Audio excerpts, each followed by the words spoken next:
पहला प्रश्न, मुझे लगता है कि मेरा शरीर एक पिंजड़े या बोतल जैसा है जिसमें एक बड़ा शक्तिशाली सिंह कैद है और वह जन्मों जन्मों से सोया हुआ था, लेकिन आपके छेड़ने से वह जाग गया है। वह भूखा है और पिंजड़े से मुक्त होने के लिए बड़ा बेचैन। दिन में अनेक बार वह बौखलाकर हुंकार मारता, गर्जन करता और ऊपर की ओर उछलता है। उसकी हुंकार गर्जन व ऊपर की ओर उछलने के धक्के से मेरा रोआ रोआ कँप जाता है और माथे व सिर का ऊपरी हिस्सा ऊर्जा से फटने लगता है। इसके बाद मैं एक अजीब नशे व मस्ती में डूब जाता हूँ। फिर वह सिंह जरा शांत होकर कसमसाता, चहलकदमी करता व गुर्राता रहता है और फिर कीर्तन में या आपके स्मरण से वह मस्त होकर नाचता भी है। अनुकंपा करके समझाएं कि यह क्या हो रहा है। पूछा है योग चिन्मय ने। शुभ हो रहा है, जैसा होना चाहिए वैसा हो रहा है। इससे भयभीत मत होना, इसे होने देना, इसके साथ सहयोग करना। एक अनूठी प्रक्रिया शुरू हुई है जिसका अंतिम परिणाम मुक्ति है। हम निश्चित ही शरीर में कैद हैं। सिंह पिंजरे में बंद है, बहुत समय से बंद है, इसलिए सिंह भूल ही गया है अपनी गर्जना को। बहुत समय से बंद है और सिंह सोचने लगा है कि यह पिंजड़ा ही उसका घर है।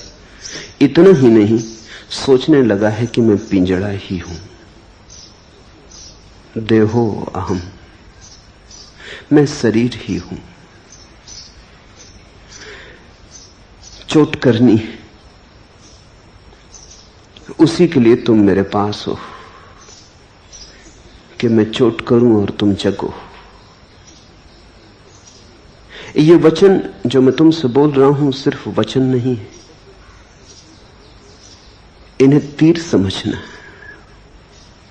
ये छेदेंगे तुम्हें। कभी तुम नाराज भी हो जाओगे मुझ पर, क्योंकि सब शांत चल रहा था, सुविधापूर्ण था और बेचैनी खड़ी हो गई। लेकिन जागने का और कोई उपाय नहीं, पीड़ा से गुजरना होगा। जब भीतर की ऊर्जा उठेगी तो शरीर राजी नहीं होता उसे झेलने को। शरीर उसे झेलने को बना नहीं है। शरीर की सामर्थ्य बड़ी छोटी है, ऊर्जा विराट है। जैसे कोई किसी छोटे आंगन में पूरे आकाश को बंद करना चाहे। तो जब ऊर्जा जगेगी तो शरीर में कई उत्पात शुरू होंगे। सिर फटेगा। कभी कभी तो ऐसा होता है कि पूर्ण ज्ञान के बाद भी शरीर में उत्पात जारी रहते हैं। ज्ञान की घटना के पहले तो बिल्कुल स्वाभाविक है, क्योंकि शरीर राजी नहीं है। जैसे जिस बिजली के तार में 100 कैंडल की बिजली दौड़ाने की क्षमता हो, उसमें 1000 कैंडल की बिजली दौड़ा दो तो तार झंझना जाएगा, जल उठेगा। ऐसे ही जब तुम्हारे भीतर ऊर्जा जगेगी, जो सोई पड़ी थी, प्रकट होगी, तो तुम्हारा शरीर उसके लिए राजी नहीं है। शरीर तुम्हारा भिकमंगा होने के लिए राजी है, सम्राट होने को राजी नहीं है। शरीर की सीमा है, तुम्हारी कोई सीमा नहीं। झकझोरे लगेंगे, आंधियां उठेंगी।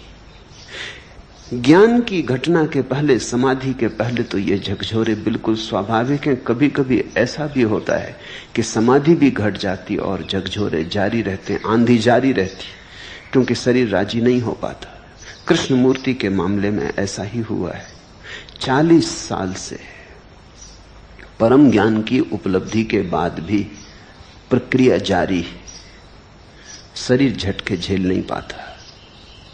कृष्णमूर्ति आधी रात में चिल्ला के, चीख के उठाते।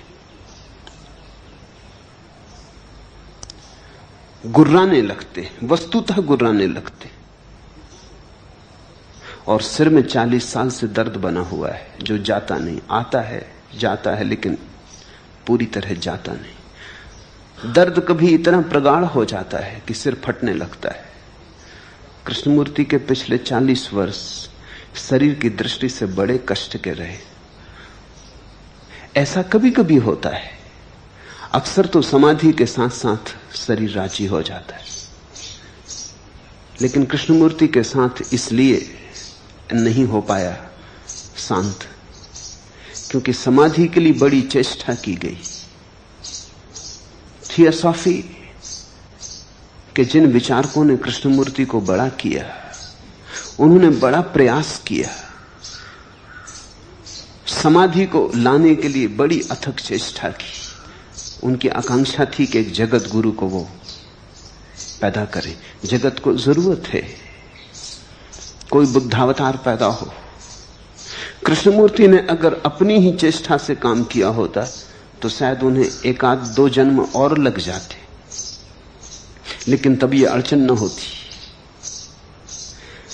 त्वरा के साथ काम किया गया, जो 2 जन्मों में होना चाहिए था वो शीघ्रता से घट गया। घट तो गया लेकिन शरीर राजी नहीं हो पाया, आकस्मिक घट गया। शरीर तैयार ना था और घट गया। तो 40 वर्ष शारीरिक पीड़ा के रहे। आज भी कृष्णमूर्ति रात गुर्राते, नींद से उठाते, ऊर्जा सोने नहीं देती, चीखते हैं। ये थोड़ी हैरानी की बात मालूम होगी कि परम ज्ञान को व्यक्ति रात में चीखे, लेकिन पूरा गणित साफ है। जिस घटना को घटने में 2 जन्म कम से कम लगते, वो बड़ी शीघ्रता से घटा ली गई। उसके लिए शरीर तैयार नहीं हो पाया था, इसलिए प्रक्रिया अभी भी जारी है। घटना घट गई और तैयारी जारी है। घर पहुंच गए और शरीर पीछे रह गया है, वो अभी भी घसीट रहा है। आत्मा घर पहुंच गई, शरीर घर नहीं पहुंचा है। वो जो घसटन है वो जारी है, उससे दर्द है, पीड़ा है। तो इससे घबराना मत। ये समाधि के आने की पहली खबरें, ये समाधि के पहले चरण हैं। इन्हें सौभाग्य मानना, इनसे राजी हो जाना। इन्हें सौभाग्य मान के राजी हो जाओगे तो शीघ्र ये धीरे धीरे शांत हो जाएंगे। और जैसे जैसे शरीर इनके लिए राजी होने लगेगा, सहयोग करने लगेगा, वैसे वैसे शरीर की पात्रता और क्षमता बढ़ जाएगी। उस असीम को पुकारा है तो असीम बनना होगा। उस विराट को चुनौती दी है तो विराट बनना होगा। पुरानी बाइबल में बड़ी अनूठी कथा है जैकब की। जैकब ईश्वर की खोज करने में लगा है। उसने अपनी सारी संपत्ति बेच दी, अपने सारे परिजनों, अपनी पत्नी, अपने बच्चे, अपने नौकर, सबको अपने से दूर भेज दिया। वो एकांत नदी तट पर ईश्वर की प्रतीक्षा कर रहा है। ईश्वर का आगमन हुआ, लेकिन घटना बड़ी अद्भुत है कि जैकब ईश्वर से कुश्ती करने लगा। अब ईश्वर से कोई कुश्ती करता है, लेकिन जैकब ईश्वर से उलझने लगा। कहते हैं रात भर दोनों लड़ते रहे। सुबह होते होते, भोर होते होते जैकब हार पाया। जब ईश्वर उसे जाने लगा तो जैकब ने ईश्वर के पैर पकड़ लिए और कहा, मुझे आशीर्वाद तो दे दो। ईश्वर ने कहा, तेरा नाम क्या है? तो जैकब ने अपना नाम बताया, कहा मेरा नाम जैकब। ईश्वर ने कहा, आज से तू इज़राइल हुआ, जिस नाम से यहूदी जाने जाते। आज से तू इज़राइल, अब तू जैकब ना रहा, जैकब मर गया। जैसे मैं तुम्हारा नाम बदल देता हूं जब सन्यास देता हूं, पुराना गया। ईश्वर ने जैकब को कहा, जैकब मर गया, अब से तू इज़राइल है। यह कहानी पुरानी बाइबल में है। ऐसी कहानी कहीं भी नहीं कि कोई आदमी ईश्वर से लड़ा हो, लेकिन इस कहानी में बड़ी सच्चाई है। जब वो परम ऊर्जा उतरती तो करीब करीब जो घटना घटती है वो लड़ाई जैसी ही है। और जब वो परम घटना घट जाती है और तुम ईश्वर से हार जाते हो और तुम्हारा शरीर पस्त हो जाता है और तुम हार स्वीकार कर लेते हो, तो तुम्हारी परम दीक्षा हुई। उसी घड़ी ईश्वर का आशीर्वाद बरसता है। तब तुम नए हुए, तभी तुमने पहली बार अमृत का स्वाद चखा। तो योग चिन्ह में करीब करीब वहां है जहां जैकब रहा होगा। रात कितनी बड़ी होगी कहना कठिन है, संघर्ष कितना होगा कहना कठिन है, कोई भविष्यवाणी नहीं की जा सकती, लेकिन सुबह संघर्ष। इस ऊर्जा को सहारा देना, ये जो सिंह भीतर मुक्त होना चाहता है, यही तुम हो।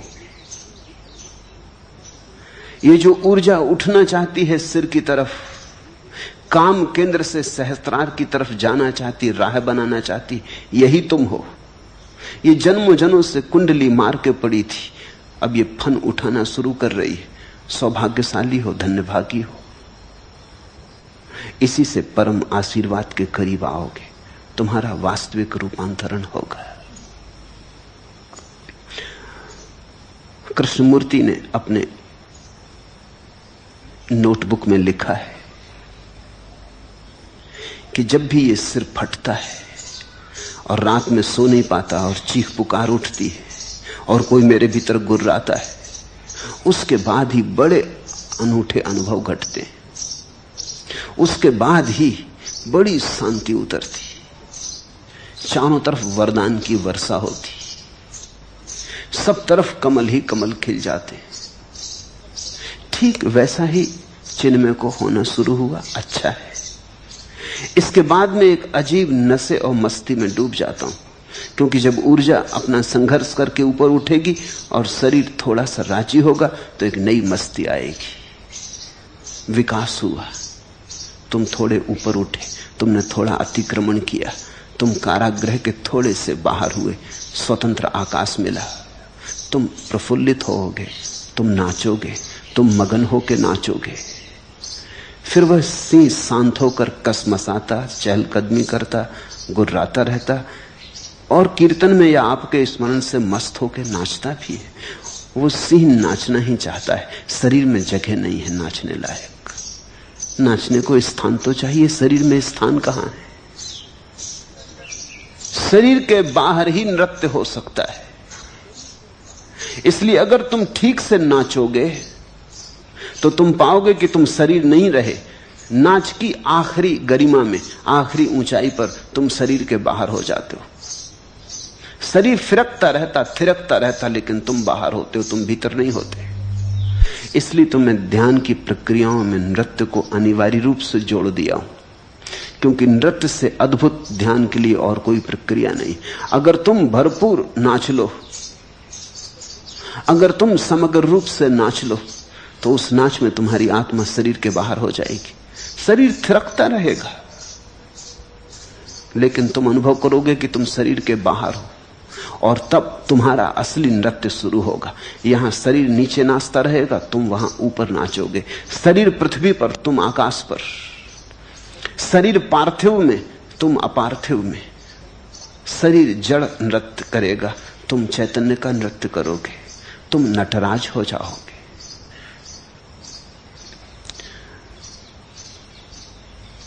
पूछा है समझाएं क्या हो रहा है? अनूठा हो रहा है, अद्भुत हो रहा है, अपूर्व हो रहा है। समझाने योग्य नहीं है जो हो रहा है, अनुभव करने योग्य है। जो भी मैं कहूंगा उससे कुछ समझ में नहीं आएगा, उससे इतना ही हो सकता है कि तुम ज्यादा सरलता से इसे स्वीकार करने में समर्थ हो जाओ, इससे राजी हो जाओ। इसे दबाना मत। स्वाभाविक मन होता है दबाने का कि ये क्या पागलपन है कि मैं सिंह की तरह गुर्रा रहा हूं। ये गर्जना कैसी, लोग पागल समझेंगे। तो स्वाभाविक मन होता है कि दबा लो इसे, छिपा लो इसे, मत किसी को पता चलने दो, कोई क्या कहेगा, फिक्र मत करना। कौन क्या कहता है इसकी फिक्र मत करना। लोग पागल कहें तो पागल हो जाना। पागल हुए बिना कभी कोई परमहंस हुआ है? तुम तो अपने भीतर पर ध्यान देना। अगर इससे आनंद आ रहा है, मस्ती आ रही, सुरा बरस रही, तो तुम फिक्र मत करना।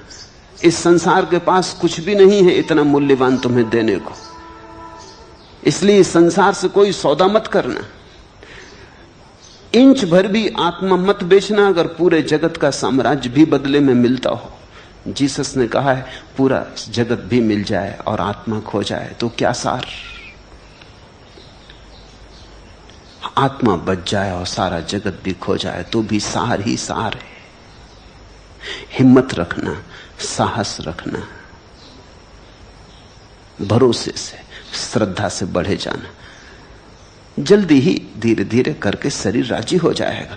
तब गर्जना भी खो जाएगी, तब नृत्य ही रह जाएगा। तब सिंह तड़फेगा नहीं, क्योंकि सिंह को रास्ता मिल जाएगा। जब जाना चाहे बाहर चला जाए, जब आना चाहे तब भीतर आ जाए।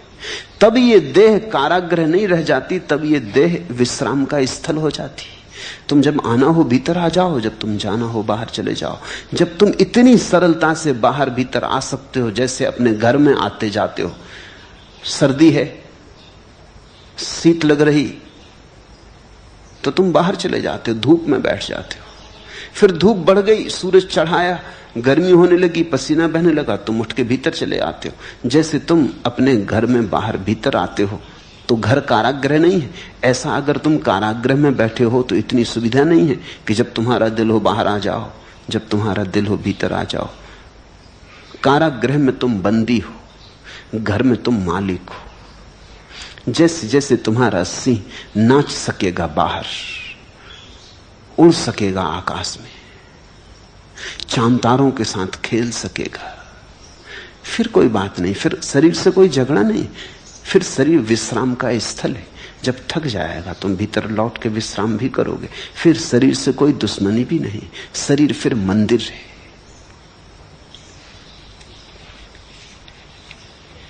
दूसरा प्रश्न, कल आपने कहा कि आप तो सदा हमारे साथ हैं, लेकिन हमारे संन्यास लेने से हम भी आपके साथ हो लेते। मुझे तो ऐसा कोई क्षण स्मरण नहीं आता जब मैंने संन्यास लिया हो। कब लिया, कहां लिया? आपने ही दिया था। मैं आप तक पहुंचा कहां हूं अभी? मुझे तब कुछ पता न था संन्यास का, और न आज ही है। तो कैसे होऊं संन्यास्त प्रभु, कैसे आऊं मैं आप तक? मेरी उतनी पात्रता कहां, मेरी उतनी श्रद्धा व समर्पण कहां?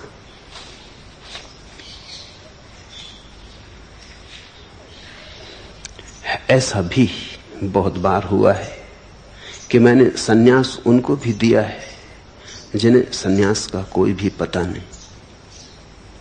उन्हें भी सन्यास दिया है जो सन्यास लेने आए नहीं थे। उन्हें भी सन्यास दिया है जिन्होंने कभी स्वप्न में भी सन्यास के लिए नहीं सोचा था। क्योंकि तुम्हारे मन को ही मैं नहीं देखता, तुम्हारे मन के अचेतन में दबी हुई बहुत सी बातों को देखता हूं। कल रात्रि ही एक युवती आई, उससे मैंने पूछा भी नहीं। उससे मैंने कहा आंख बंद कर और सन्यास ले। उससे मैंने पूछा भी नहीं कि तू सन्यास चाहती। उसने आंख बंद कर ली और सन्यास स्वीकार कर लिया। अन्यथा आदमी चौंकता है, आदमी सोचता है। सन्यास लेना है तो महीनों सोचते हैं, कुछ लोग वर्षों सोचते हैं, कुछ तो सोचते सोचते मर गए और नहीं ले पाए।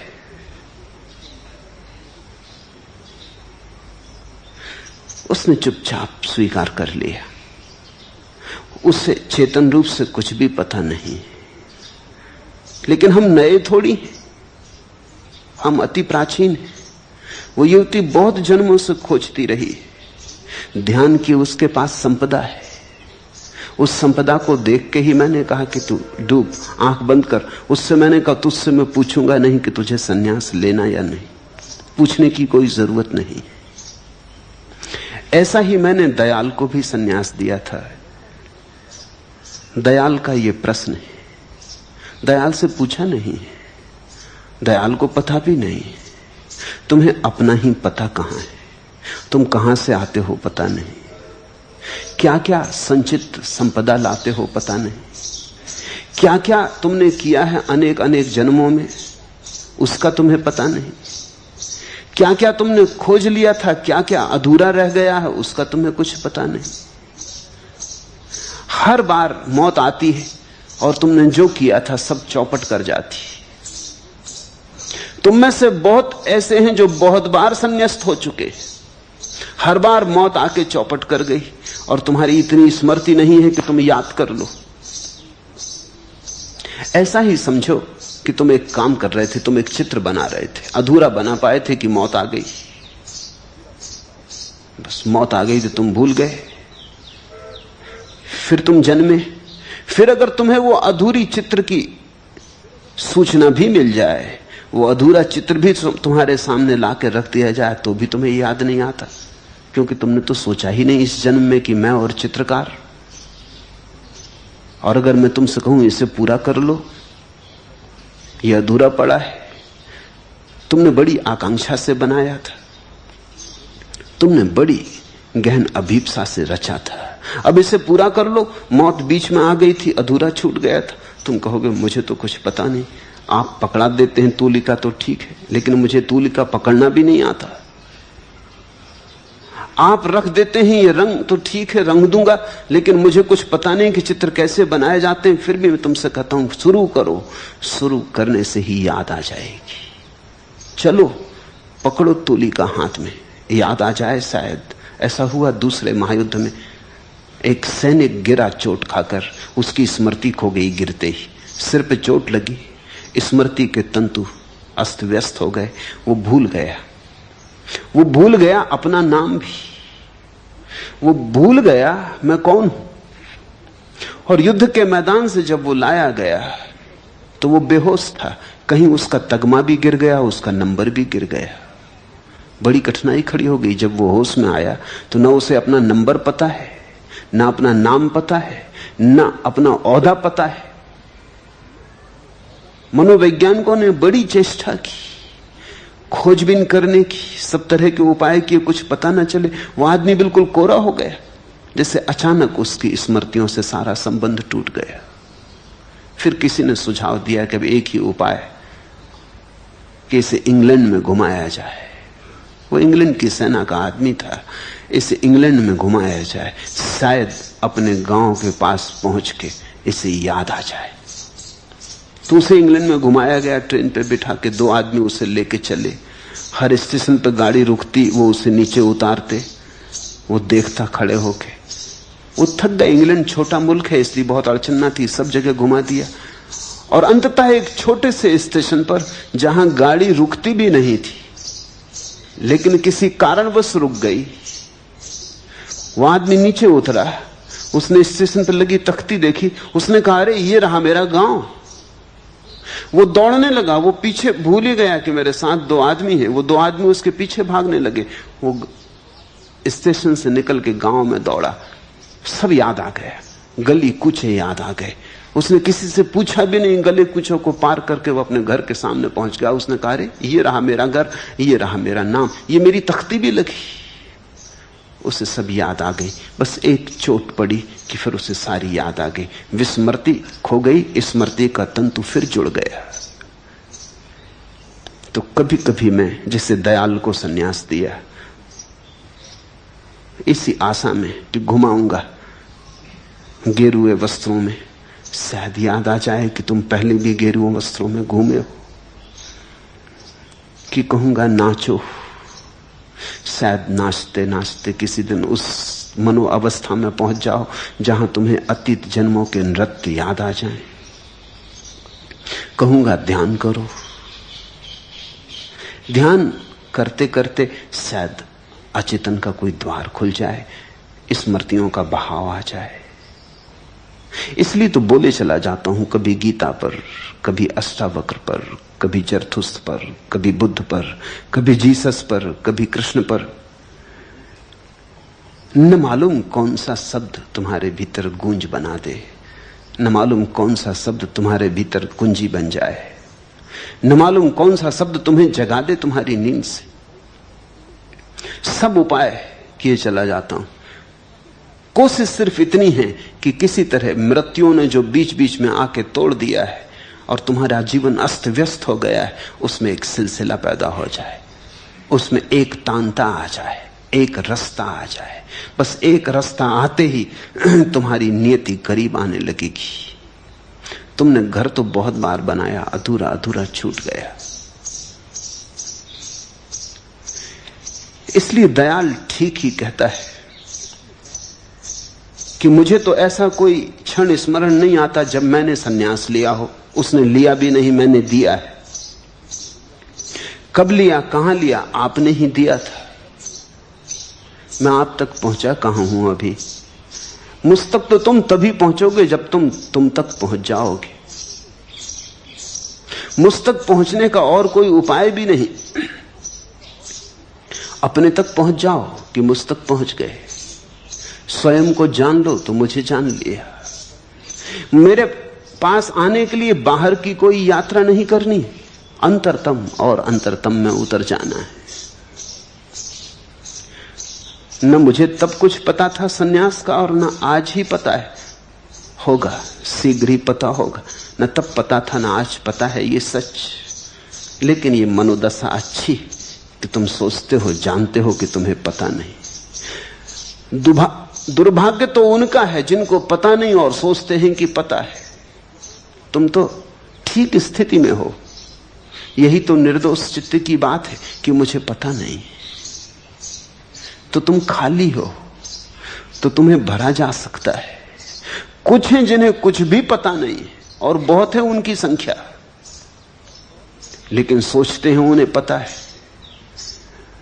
इसी भ्रांति के कारण पता हो सकता है उससे भी वंचित रह जाते हैं। ज्ञान रोक लेता है ज्ञान तक जाने से। अगर तुम्हें पता है कि मैं अज्ञानी हूं तो तुम ठीक दिशा में हो। ऐसी निर्दोष चित्तता में ही ज्ञान की परम घटना घटती। जानना कि मैं नहीं जानता हूं, जानने की तरफ पहला कदम है। मेरी पात्रता कहां, मेरी उतनी श्रद्धा और समर्पण कहां? ये पात्र व्यक्ति के हृदय में ही भाव उठता है कि मेरी पात्रता कहां। अपात्र तो समझते हैं, हम जैसा सुपात्र कहां। ये विनम्र भाव ही तो पात्रता है कि मेरी पात्रता कहां, कि मेरा समर्पण कहां, कि मेरी श्रद्धा कहां। यही तो श्रद्धा की सूचना है। बीज मौजूद है, बस समय की प्रतीक्षा है। ठीक अनुकूल समय पर, ठीक अनुकूल ऋतु में अंकुरण होगा, क्रांति घटेगी। और ये यात्रा तो अनूठी यात्रा है। ये यात्रा तो अपरिचित अज्ञेय की यात्रा है। मुसलसल खामोशी की ये पर्दापोशी अबस है कि अब राजदां हो गए हम। सुकून खो दिया हमने तेरे जुनू में, तेरे गम में 16 बजा हो गए हम। हुए इस तरह खम जमानों के हाथों, कभी तीर थे अब कमा हो गए हम। न रहबर न कोई रफीके सफर है, ये किस रास्ते पर रवां हो गए हम। हमें बेखुदी में बड़ा लुत्फ आया कि गुम हो के मंजिल निसा हो गए हम। ये मंजिल ऐसी है कि खो के मिलती है। तुम जब तक हो तब तक नहीं मिलेगी, तुम खोए की मिलेगी। हमें बेखुदी में बड़ा लुत्फ आया, जहां तुम नहीं, जहां तुम्हारा अहंकार गया, जहां बेखुदी आई। हमें बेखुदी में बड़ा लुत्फ आया कि गुम होके मंजिल निसा हो गए हम, कि खोके और पहुंच गए। यह रास्ता मिटने का रास्ता है। तो अगर तुम्हें लगता है मेरी समर्पण की पात्रता कहां, मिटना शुरू हो गए, बेखुदी आने लगी। अगर तुम्हें लगता है कि मेरी श्रद्धा कहां, तो बेखुदी आने लगी, तुम मिटने लगे। सन्यास यही है कि तुम मिट जाओ ताकि परमात्मा हो सके। न रहबर न कोई रफीके सफर है। ये तो बड़ी अकेले की यात्रा है। न कोई रहबर न रफीके सफर है, न कोई साथी है, न कोई मार्गदर्शक है। अंततः तो गुरु भी छूट जाता है, क्योंकि वहां इतनी जगह भी कहां। प्रेम गली अति सांकरी, तामे दो न समा है। वहां इतनी जगह कहां कि तीन बन सके, दो भी नहीं बनते। तो शिष्य हो, गुरु हो, परमात्मा हो, तो तीन हो गए। वहां तो दो भी नहीं बनते। तो वहां गुरु भी छूट जाता है, वहां तुम भी छूट जाते, वहां परमात्मा ही बचता है। न रहबर न कोई रफीके सफर है। ये किस रास्ते पर रवां हो गए हो। सन्यास तो बड़ी अनजानी यात्रा है, बड़ी हिम्मत, बड़े साहस की यात्रा है। जो अनजान में उतरने का जोखिम ले सकते हैं उनकी। ये होशियारों, हिसाब लगाने वालों का काम नहीं। ये कोई गणित नहीं है, ये तो प्रेम की छलांग है।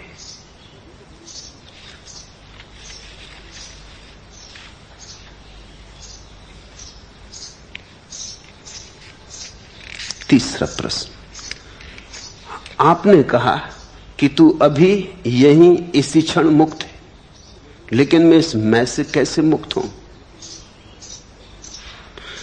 कैसे पूछा कि चूक गए, फिर समझे नहीं। यही तो अष्टावक्र का पूरा उपदेश है। अनुष्ठान कैसे, यानी अनुष्ठान कैसे, यानी किस विधि से, विधि विधान। कैसे पूछा कि चूक गए, फिर अष्टावक्र समझ में नहीं आएंगे। फिर तुम पतंजलि के दरवाजे पर खटखटाओ, फिर वो बताएंगे कैसे। अगर कैसे में बहुत जिद है तो पतंजलि तुम्हारे लिए मार्ग होंगे। वो तुम्हें बहुत सा बताएंगे कि करो यम नियम संयम प्राणायाम प्रत्याहार धारणा ध्यान समाधि। वो इतना फैलाएंगे कि तुम भी कहोगे महाराज थोड़ा कम, कोई सरल तरकीब बता दे। ये तो बहुत बड़ा हो गया, इसमें तो जन्मों लग जाएंगे। अधिक योगी तो यम ही साधते रहते हैं, नियम तक भी नहीं पहुंच पाते। अधिक योगी तो आसन ही साधते साधते मर जाते हैं। कहां धारणा, कहां ध्यान। आसन ही इतने हैं, और आसन की ही साधना पूरी हो जाए तो कठिन मालूम होती।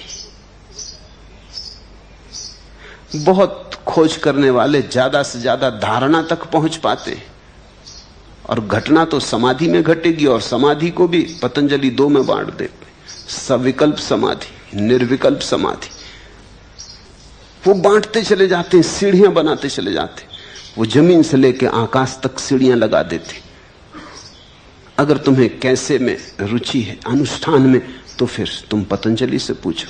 हालांकि आखिर में पतंजलि भी कहते हैं कि अब सब छोड़ो, बहुत हो गया करना। मगर कुछ लोग हैं जो बिना किए नहीं छोड़ सकते, तो करना पड़ेगा। ऐसा ही समझो कि छोटा बच्चा है, घर में शोरगुल मचाता है, ऊधम करता है। तुम कहते हो बैठ शांत, तो वो बैठ भी जाता है तो भी उबलता है। हाथ पैर उसके कप रहे हैं, सिर हिला रहा है, वो कुछ करना चाहता है, उसके पास ऊर्जा है। ये कोई ढंग नहीं है उसको बिठाने का, ये तो खतरा है, इसमें तो विस्फोट होगा, इसमें तो वो कुछ न कुछ करेगा। बेहतर तो ये हो उससे कहो कि जा दौड़ के जरा घर के 7 चक्कर लगा, फिर वो खुद ही हाँपते हुए आके शांत बैठ जाएगा। फिर तुम्हें कहना ना पड़ेगा शांत हो जाए। उसी कुर्सी पे शांत होकर बैठ जाएगा जिस पे पहले शांत नहीं बैठ पाता था। पतंजलि उनके लिए हैं जो सीधे शांत नहीं हो सकते। वो कहते हैं 7 चक्कर लगाओ, दौड़ धूप कर लो, काफी, शरीर को आड़ा तिरछा करो, शीर्षासन करो, ऐसा करो वैसा करो, कर करके आखिर एक दिन तुम पूछते हो कि महाराज अब करने से थक गए। वो कहते हैं ये अगर तुम पहले ही कह देते तो हम भी बचते, तुम भी बचते। अब तुम शांत होकर बैठ जाओ। आदमी करना चाहता है क्योंकि बिना किए तुम्हारे तर्क में नहीं बैठता कि बिना किए कुछ हो सकता है। अष्टावक्र तुम्हारे तर्क के बाहर है। अष्टावक्र तो कहते हैं तुम मुक्त हो। तुम फिर गलत समझे, तुम कहते हो तू अभी मुक्त, यही मुक्त, लेकिन मैं इस मैं से कैसे मुक्त हूं? अष्टावक्र ये कहते हैं ये कैसे की बात ही तब है जब कोई मान ले कि मैं अमुक्त हूं। तो तुमने एक बात तो मान ही ली पहले ही कि मैं बंधन में हूं, अब कैसे मुक्त हूं? अष्टावक्र कहते हैं बंधन नहीं है, भ्रांति है बंधन की। तुम फिर कहोगे इस भ्रांति से कैसे मुक्त हो, तो भी तुम्हें समझ में ना आया, क्योंकि भ्रांति का अर्थ ही होता है कि नहीं है। मुक्त क्या होना है? देखते ही जागते ही मुक्त हो। अगर तरकीबों में पड़े तो बड़ी मुश्किल में पड़ोगे। हर तरकीब खोटी पड़ गई, आखिर जिंदगी छोटी पड़ गई। ऐसे अगर तरकीबों में पड़े तो तुम पाओगे एक जिंदगी क्या अनेक जिंदगियां छोटी हैं, तरकीबें बहुत हैं। कितने कितने जन्मों से तो तरकीबें साधते रहे। करने पे तुम्हारा भरोसा है क्योंकि करने से अहंकार बढ़ता है। पतंजलि कह रहे हैं कुछ करो मत, करने वाला परमात्मा है। जो हो रहा है, तुम उसमें सम्मिलित हो जाओ। तुम इतना भी मत पूछो कि इस मैं से कैसे मुक्त हूं। अगर ये मैं हो रहा है तो होने दो, तुम हो कौन जो इससे मुक्त होने की चेष्टा करो? तुम इसे भी स्वीकार कर लेते हो कि ठीक है, अगर ये हो रहा है तो यही हो रहा है। तुमने तो बनाया नहीं, याद है तुमने कब बनाया इसे? तुमने तो ढाला नहीं, तुम तो इसे लाए नहीं। तो जिसे तुम नहीं लाए उससे तुम छूट कैसे सकोगे? जो तुमने ढाला नहीं उसे तुम मिटाओगे कैसे? तुम कहते हो क्या कर सकते हैं, 2 आंखें मिली, 1 नाक मिली, ऐसा ये अहंकार भी मिला, ये सब मिला है, अपने हाथ में कुछ भी नहीं। तो जो है ठीक है, मैं भी सही, ये भी ठीक है। इसमें रंच मात्र भी शिकायत ना रखो। उस बेशिकायत की भाव दशा में, उस परम स्वीकार में तुम अचानक पाओगे गया मैं। क्योंकि मैं बनता ही कर्ता से है। जब तुम कुछ करते हो तो मैं बनता है। अब तुम एक नई बात पूछ रहे हो कि मैं को कैसे मिटाऊं, तो ये मिटाने वाला मैं बन जाएगा, कहीं भाग बच ना पाओगे तुम। इसलिए तो विनम्र आदमी का भी अहंकार होता है, और कभी कभी अहंकारी आदमी से ज्यादा बड़ा होता है। तुमने देखा विनम्र आदमी का अहंकार, वो कहता है मैं आपके पैर की धूल, मगर उसकी आंख में देखना वो क्या कह रहा है। अगर तुम कहो कि आप बिल्कुल ठीक कह रहे हैं, हमको तो पहले ही से पता था कि आप पैर की धूल हैं, तो झगड़ने को खड़ा हो जाएगा। वो ये कह नहीं रहा है कि आप भी इसको मान लो, वो तो ये कह रहा है कि आप कहो कि आप जैसा विनम्र आदमी, दर्शन हो गए, बड़ी कृपा। वो ये कह रहा है कि आप खंडन करो कि आप और पैर की धूल, आप तो स्वर्ण शिखर है, आप तो मंदिर के कलश है। जैसे जैसे तुम कहोगे ऊंचा, वो कहेगा कि नहीं मैं बिल्कुल पैर की धूल हूं। लेकिन जब कोई कहे कि मैं पैर की धूल हूं, तुम अगर स्वीकार कर लो कि आप बिल्कुल ठीक कह रहे हैं, सभी ऐसा मानते हैं कि आप बिल्कुल पैर की धूल हैं, तो वो आदमी फिर तुम्हारी तरफ कभी देखेगा भी नहीं। वो विनम्रता नहीं थी, वो नया अहंकार का रंग था। अहंकार ने नए वस्त्र ओढ़े थे, विनम्रता के वस्त्र ओढ़े थे। तो तुम अगर मैं से छूटने की कोशिश किए तो ये जो छूटने वाला है ये एक नए मैं को निर्मित कर लेगा। आदमी पैरहन बदलता है, कपड़े बदल लिए, मगर तुम तो वही रहोगे। अष्टावक्र की बात समझने की कोशिश करो, जल्दी मत करो कि क्या करें, कैसे अहंकार से छुटकारा हो। करने की जल्दी मत करो, थोड़ा समझने के लिए विश्राम लो। अष्टावक्र ये कह रहे हैं कि मैं बनता कैसे है ये समझ लो। करने से बनता है, चेष्टा से बनता है, यत्न से बनता है, सफलता से बनता है। तो तुम जहां भी यत्न करोगे वहीं बन जाएगा। तो फिर एक बात साफ हो गई कि अगर अहंकार से मुक्त होना है तो यत्न मत करो, चेष्टा मत करो, जो है उसे वैसा ही स्वीकार कर लो। उसी स्वीकार में तुम पाओगे अहंकार ऐसे मिट गया जैसे कभी था ही नहीं, क्योंकि उसको जो ऊर्जा देने वाला तत्व था वो खिसक गया, बुनियाद गिर गई, भवन ज्यादा देर ना खड़ा रहेगा। और अगर कर्ता का भाव गिर जाए तो जीवन की सारी बीमारियां गिर जाती हैं, अन्यथा जीवन में बड़े जाल हैं। धन की दौड़ भी कर्ता की दौड़ है, पद की दौड़ भी कर्ता की दौड़ है, प्रतिष्ठा की दौड़ भी कर्ता की दौड़ है। तुम दुनिया को कुछ करके दिखाना चाहते हो। मेरे पास कई लोग आ जाते हैं, वो कहते हैं कि ऐसा कुछ मार्ग दें कि दुनिया में कुछ करके दिखा जाएं। क्या करके दिखाना चाहते हो? कि नहीं, वो कहते हैं कि नाम रह जाए, हम तो चले जाएंगे लेकिन नाम रह जाए। नाम रहने से क्या प्रयोजन है? तुम्हारे नाम में और किसी की कोई उत्सुकता नहीं सिवाय तुम्हारे। जब तुम ही चले गए कौन फिक्र करता है? जब तुम ही ना बचोगे तो तुम्हारा नाम क्या खाक बचेगा? तुम ना बचे जीवंत तो नाम तो केवल तख्ती थी, वो क्या खाक बचेगा? कौन फिक्र करता तुम्हारे नाम की? और नाम बच भी गया तो क्या सार है? किन्हीं किताबों में दबा पड़ा रहेगा, तड़फेगा वह। सिकंदर का नाम है, नेपोलियन का नाम है, क्या सार है? नहीं, लेकिन हमें बचपन से ये रोग सिखाए गए, बचपन से ये कहा गया कुछ करके मरना, बिना करे मत मर जाना। अच्छा हो तो अच्छा, नहीं तो बुरा करके मरना, लेकिन नाम छोड़ जाना। लोग कहते हैं बदनाम हुए तो क्या, कुछ नाम तो होगा ही। अगर ठीक रास्ता ना मिले तो उल्टे रास्ते से कुछ करना, लेकिन नाम छोड़ के जाना। लोग ऐसे दीवाने हैं कि पहाड़ जाते हैं तो पत्थर पे नाम खोद आते, पुराना किला देखने जाते हैं तो दीवारों पे नाम लिखाते। और जो आदमी नाम लिख रहा है वो ये भी नहीं देखता कि दूसरे नाम पहुंच के लिख रहा है।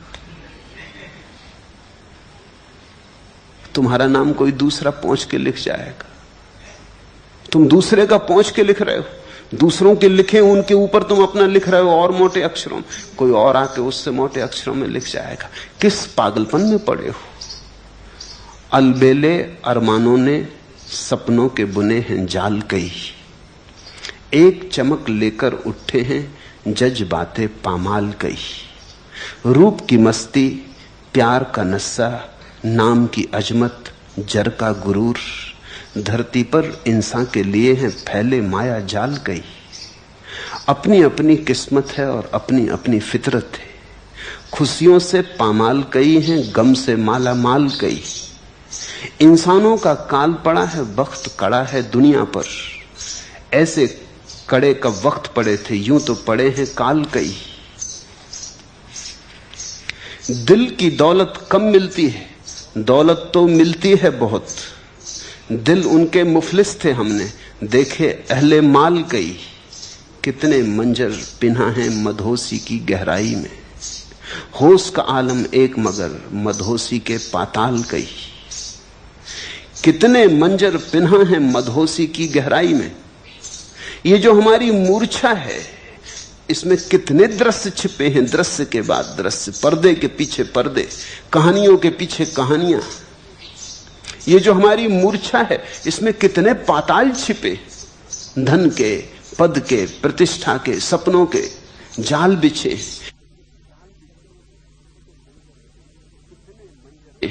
कितने मंजर पिन्हा है मधोसी की गहराई में, होश का आलम एक मगर मधोसी के पाताल कई। लेकिन जो होश में आ गया है उसका आलम एक है, उसका स्वभाव एक है, उसका स्वरूप एक है, उसका स्वाद एक है। बुद्ध ने कहा है जैसे चखो सागर को कहीं भी तो खारा है, ऐसा ही तुम मुझे चखो तो मैं सभी जगह से होशपूर्ण। मेरा एक ही स्वाद है, होश। वही स्वाद अष्टावक्र का है। करता नहीं, भोगता नहीं, साक्षी। तो ये तो पूछो ही मत कैसे, क्योंकि कैसे में तो करता आ गया, भोगता आ गया, तो तुम चूक गए, अष्टावक्र की बात चूक गए। अष्टावक्र इतना ही कहते हैं, जो भी है उसे देखो, साक्षी बनो, बस देखो। अहंकार है तो अहंकार को देखो, करने का क्या है? सिर्फ देखो, और देखने से क्रांति घटित होती है। तुम समझे बात थोड़ी जटिल है, लेकिन जटिल इतनी नहीं कि समझ में ना आए। बात सीधी साफ भी है। अष्टावक्र कह रहे हैं कि तुम सिर्फ देखो, तो देखने में कर्ता तो रह नहीं जाता है, मात्र साक्षी रह जाते हो। कर्ता हटा कि कर्ता से जिन जिन चीजों को रस मिलता था, बल मिलता था, वो सब गिर जाएंगी। बिना कर्ता के धन की दौड़ कहां, पद की दौड़ कहां, बिना कर्ता के अहंकार कहां, वे सब अपने आप गिरने लगेंगे।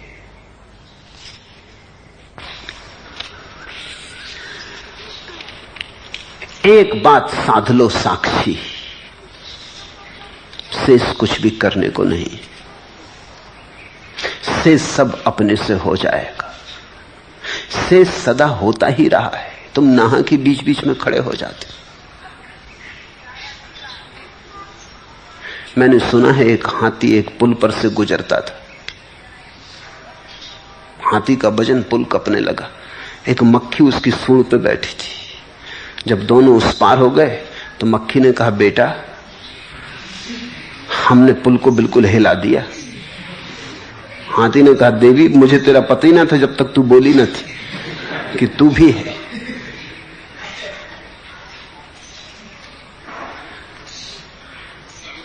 ये तुम जो सोच रहे हो तुमने पुल को हिला दिया, ये तुम नहीं हो, ये जीवन ऊर्जा है। तुम तो मक्खी की तरह हो जो जीवन ऊर्जा पर बैठे कहते, बेटी बेटा देखो कैसा हिला दिया।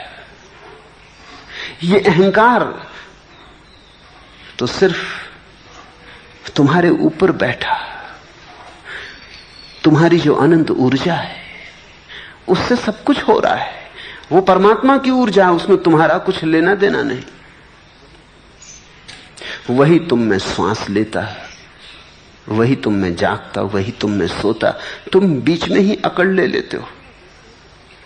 इतना जरूर है कि तुम जब अकड़ लेते हो तो वो बाधा नहीं डालता। हाथी ने तो कम से कम बाधा डाली। हाथी ने कहा कि देवी मुझे पता ही ना था कि तू भी मेरे ऊपर बैठी। इतना तो कम से कम हाथी ने कहा। परमात्मा इतना भी नहीं कहता। परमात्मा परम मौन है। तुम अकड़ते हो तो अकड़ लेने देता है, तुम उसके कर्तव्य पर अपना दावा करते हो तो कर लेने देता है। जो तुमने किया ही नहीं है उसको भी तुम कहते हो मैं कर रहा हूं, तो भी वो बीच में आके नहीं कहता कि नहीं तुम नहीं, मैं कर रहा हूं, क्योंकि उसके पास तो कोई मैं है नहीं। तो कैसे तुमसे कहे कि मैं कर रहा हूं? इसलिए तुम्हारी भ्रांति चलती जाती है। लेकिन गौर से देखो, थोड़ा आंख खोल के देखो, तुम्हारे किए थोड़ी कुछ हो रहा है, सब अपने से हो रहा है। यही नियति का अपूर्व सिद्धांत है, भाग्य का अपूर्व सिद्धांत है कि सब अपने से हो रहा है। गलत लोगों ने उसके गलत अर्थ ले लिए, गलत लोगों की भूल। अन्यथा भाग्य का इतना ही अर्थ है कि भाग्य के सिद्धांत को अगर तुम ठीक से समझ लो तो तुम साक्षी रह जाओगे और कुछ करने को नहीं है फिर। लेकिन भाग्य से लोगों ने साक्षी तो न बने, अकर्मण्य बन गए। अकर्ता तो न बने, अकर्मण्य बन गए। अकर्ता और अकर्मण्य में भेद है। अकर्मण्य तो काहिल है, सुस्त है, मुर्दा है। अकर्ता ऊर्जा से भरा है, सिर्फ इतना नहीं कहता कि मैं कर रहा हूं, परमात्मा कर रहा है, मैं तो सिर्फ देख रहा हूं, ये लीला हो रही, मैं देख रहा हूं। आदमी बहुत बेईमान है, सुंदरतम सत्यों का भी बड़ा कुरूपतम उपयोग करता है। भाग्य बड़ा सुंदर सत्य है, उसका केवल इतना ही अर्थ है कि सब हो रहा है, तुम्हारे किए कुछ नहीं हो रहा है, सब नियत है। जो होना है होगा, जो होना है होता है, जो हुआ है होना था। तुम किनारे बैठ के शांति से देख सकते हो लीला, कोई तुम्हें बीच में उछल कूद करने की जरूरत नहीं। तुम्हारे आगे पीछे दौड़ने से कुछ भी फर्क नहीं पड़ रहा है। जो होना है वही हो रहा है, जो होना है वही होगा। फिर तुम साक्षी हो जाते हो। साक्षी की तरफ ले जाने के लिए भाग्य का ढांचा खोजा गया था। लोग साक्षी की तरफ तो नहीं गए, लोग अकर्मण्य होकर बैठ गए। उन्होंने कहा जब जो होना है होना है तो फिर ठीक, फिर हम करें ही क्यों। अभी भी धारणा यही रही कि हमारे करने का कोई बल है, हम करें ही क्यों। पहले कहते थे हम करके दिखाएंगे, अब कहते हैं करने में सार क्या। मगर कर्ता का भाव ना गया, वो अपनी जगह खड़ा हुआ है। अष्टावक्र को अगर तुम समझो तो कोई विधि नहीं है, कोई अनुष्ठान नहीं है। अष्टावक्र कहते हैं अनुष्ठान ही बंधन है, विधि ही बंधन है, करना ही बंधन है।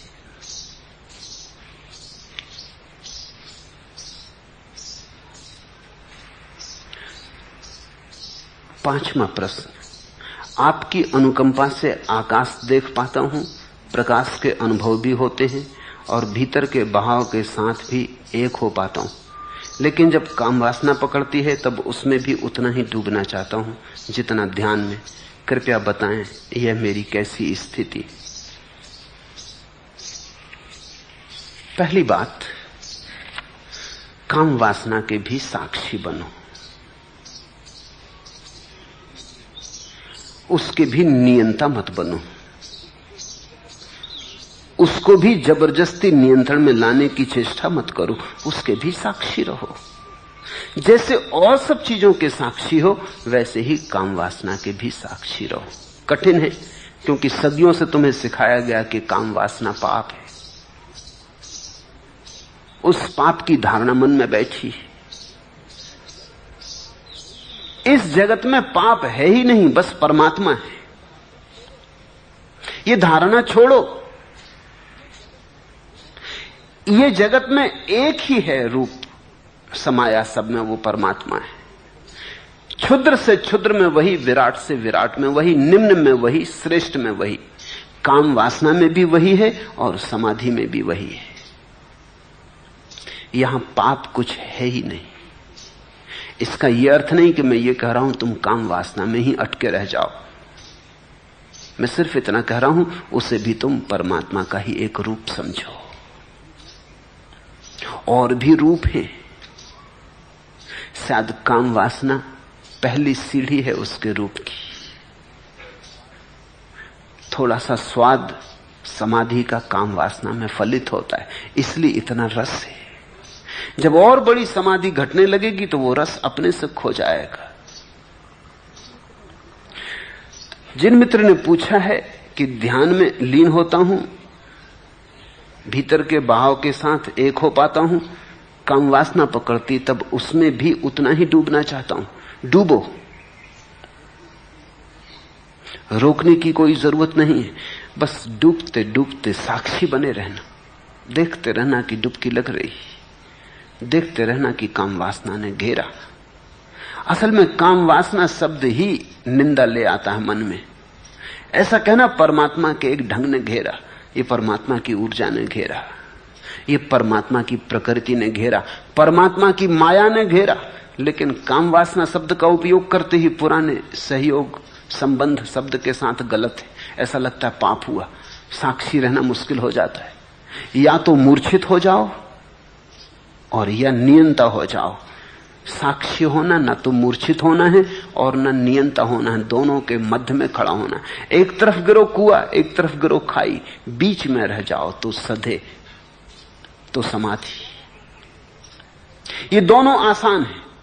काम वासना में मूर्छित हो जाना बिल्कुल आसान है, बिल्कुल भूल जाना कि क्या हो रहा है, नशे में हो जाना आसान है।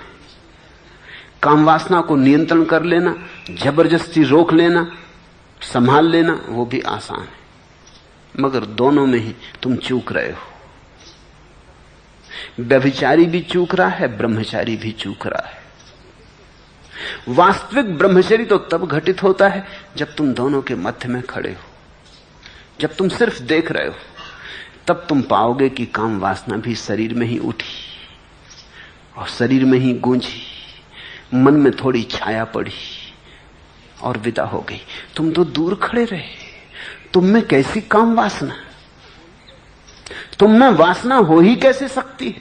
तुम तो दृष्टा मात्र हो।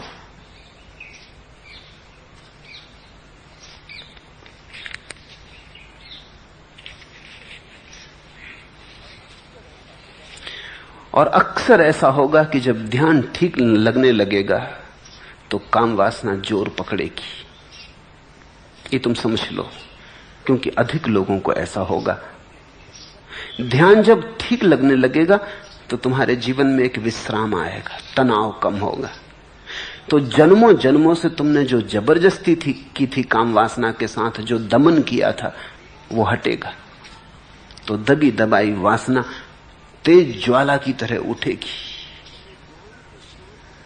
इसलिए ध्यान के साथ अगर काम वासना उठे तो घबराना मत। ये ठीक लक्षण है कि ध्यान ठीक जा रहा है, ध्यान काम कर रहा है। ध्यान तुम्हारे तनाव हटा रहा है, नियंत्रण हटा रहा है, तुम्हारा दमन हटा रहा है। ध्यान तुम्हें सहज प्रकृति की तरफ ला रहा है। पहले ध्यान तुम्हें प्रकृतिस्थ करेगा और फिर परमात्मा तक ले जाएगा, क्योंकि जो अभी नैसर्गिक नहीं है उसका स्वाभाविक होना असंभव है। जो अभी प्रकृति के साथ भी नहीं है वो परमात्मा के साथ नहीं हो सकता। तो ध्यान पहले तुम्हें प्रकृति के साथ ले जाएगा, फिर तुम्हें परमात्मा के साथ ले जाएगा। प्रकृति परमात्मा का बाह्य आवरण, अगर उससे भी तुम्हारा मेल नहीं है तो अंतरतम के परमात्मा से कैसे मेल होगा? प्रकृति तो परमात्मा के मंदिर की सीढ़ियां हैं। अगर तुम सीढ़ियां ही न चढ़े तो मंदिर के अंतर्गृह में कैसे प्रवेश होगा? अगर तुम मेरी बात समझ पाओ तो अब और दमन मत करो, अब चुपचाप उसे भी स्वीकार कर लो। परमात्मा जो दृश्य दिखाता है शुभ ही होगा, परमात्मा दिखाता है तो शुभ ही होगा। तुम नियंत्रण मत करो और न तुम निर्णायक बनो, और न तुम पीछे से खड़े होकर ये कहो कि ये ठीक और ये गलत, मैं ऐसा करना चाहता और ऐसा नहीं करना चाहता। तुम सिर्फ देखो।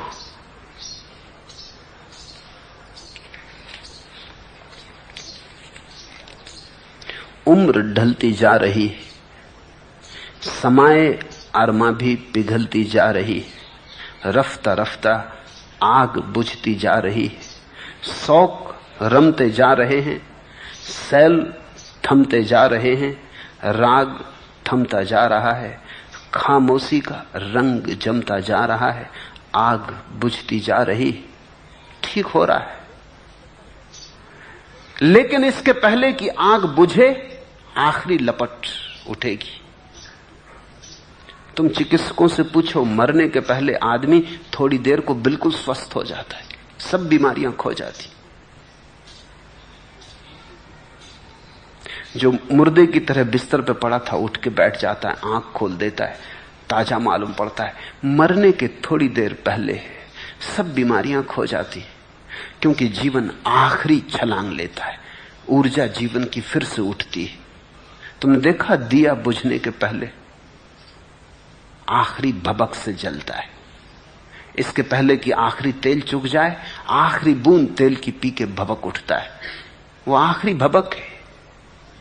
सुबह होने के पहले रात देखा कैसी अंधेरी हो जाती, वो आखिरी भभक है। ऐसे ही ध्यान में भी जब तुम गहरे उतरोगे तो तुम पाओगे आग जब बुझने के करीब आने लगती तो आखिरी भभक, काम ऊर्जा भी उठेगी। उम्र ढलती जा रही है, समाए अरमा भी पिघलती जा रही है, कामना का दिया पिघल रहा है, उम्र ढल रही, रफ्ता रफ्ता आग बुझती जा रही, शौक रमते जा रहे, सैल थमते जा रहे, प्रवाह रुक रहा जीवन का, राग थमता जा रहा है, खामोशी का रंग जमता जा रहा है, ध्यान का रंग जम रहा है, मौन का रंग जम रहा है, खामोशी का रंग जमता जा रहा है, आग बुझती जा रही। इसमें किसी भी घड़ी भभक उठेगी, ऐसी भभक ही उठ रही है। उसे देख लो, उसे दबा मत देना, अन्यथा फिर तुम्हारे भीतर सरक जाएगी। छुटकारा होने के करीब है, तुम उसे दबा मत लेना, अन्यथा फिर बंधन शुरू हो जाएगा। जो दबाया गया है वो फिर निकलेगा, जिसके साथ तुमने जबरदस्ती की है वो फिर आएगा। जाने ही दो, निकल ही जाने दो, बह जाने दो, होने दो भबक कितनी ही बड़ी। तुम शांत भाव से देखते रहो, तुम्हारे ध्यान में कुछ बाधा नहीं पड़ती इससे, तुम साक्षी बने रहो।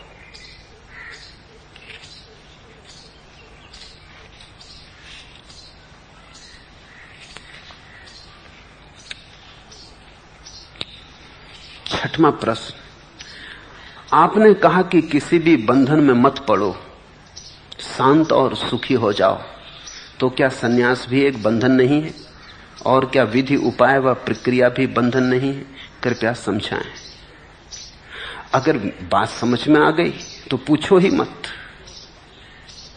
अगर पूछते हो तो बात समझ में आई नहीं। अगर बात समझ में आ गई मेरी कि किसी बंधन में मत पड़ो, शांत और सुखी हो जाओ, तो समझते से ही तुम सुखी और शांत हो जाओगे। फिर ये प्रश्न कहां? सुखी और शांत आदमी प्रश्न पूछता है। सब प्रश्न अशांति से उठते, दुख से उठते, पीड़ा से उठते। अगर तुम अभी भी प्रश्न पूछ रहे हो तो तुम शांत अभी भी हुए नहीं, सन्यास की जरूरत पड़ेगी। अगर शांत तुम हो जाओ तो क्या जरूरत सन्यास की? सन्यास हो गया। लेकिन अपने को धोखा मत दे लेना, सन्यास लेने की हिम्मत ना हो, अष्टावक्र का सहारा मत ले लेना। हां, अगर शांत हो गए हो तो कोई सन्यास की जरूरत नहीं। शांति की खोज में ही तो आदमी सन्यास लेता है। अगर तुम सुखी हो गए, समझते ही सुखी हो गए, अगर जनक जैसे पात्र हो तो बात खत्म हो गई। मगर तब ये प्रश्न ना उठता। जनक ने प्रश्न नहीं पूछा, जनक ने कहा, अहो प्रभु, तो मैं मुक्त हूं। आश्चर्य कि अब तक कैसे माया मोह में पड़ा रहा। तुम अगर जनक जैसे पात्र होते तो तुम कहते, धन्य, तो मैं मुक्त हूं, तो अब तक कैसे माया मोह में पड़ा रहा। तुम ये प्रश्न पूछते ही नहीं। मामला ऐसा है कि सन्यास लेने की कामना मन में, हिम्मत नहीं है। अष्टावक्र को सुनकर तुमने सोचा ये अच्छा हुआ कि सन्यास में बंधन है, कोई पढ़ने की जरूरत नहीं। और दूसरे बंधन छोड़ोगे कि सिर्फ सन्यास का ही बंधन छोड़ोगे? और सन्यासी तुम अभी हो ही नहीं तो उसे छोड़ने का कोई उपाय नहीं जो तुम्हारे पास ही नहीं। और बंधन क्या क्या छोड़ोगे? पत्नी छोड़ोगे, घर छोड़ोगे, धन छोड़ोगे, पद छोड़ोगे, मन छोड़ोगे, कर्ता छोड़ोगे, अहंकार भाव छोड़ोगे, और क्या क्या छोड़ोगे जो तुम्हारे पास है। निश्चित जो तुम्हारे पास है वही तुम छोड़ सकते हो। ये तो सन्यासियों को पूछने दो जो सन्यासी हो गए, तुम तो अभी सन्यासी हुए नहीं। ये तो सन्यासी पूछे कि क्या आप छोड़ दें सन्यास, तो समझ में आता है उसके पास सन्यास है, तुम्हारे पास है ही नहीं। जो तुम्हारे पास नहीं उसे तुम छोड़ोगे कैसे? जो तुम्हारे पास है वही पूछो। गृहस्थी छोड़ दें ये पूछो।